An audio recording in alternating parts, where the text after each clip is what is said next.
ब्रजेश भोजपुरिया mix by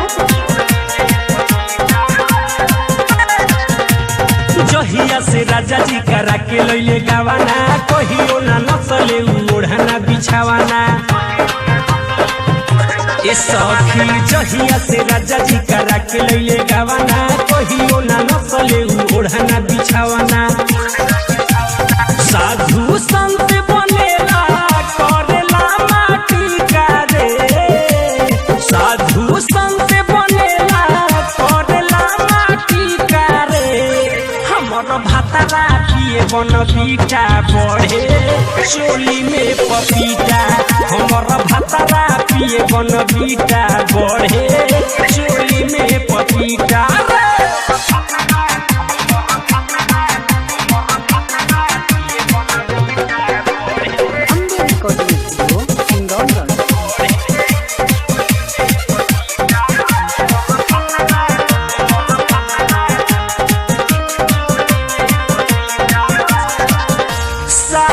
के बंधन हमार कहियो न खुलल से जिया के सुख सखी आजले न मिलल सखी साया के बंधन हमार कहियो न खुलल से जिया के सुख सखी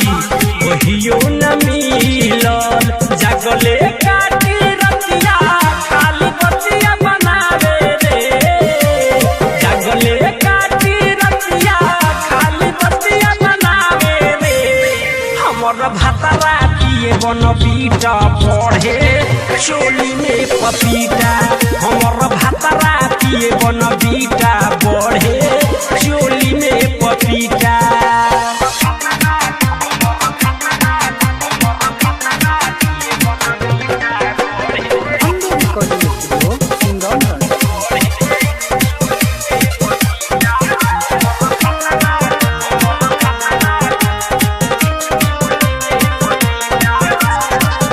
राजू सुपर हिट भुवर जी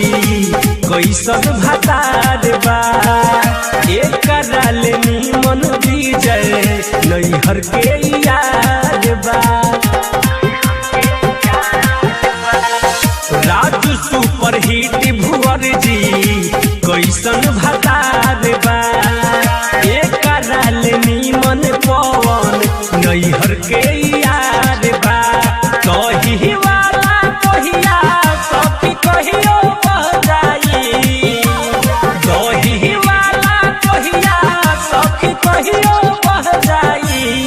हमर भातरा पिए बन बीटा बढ़े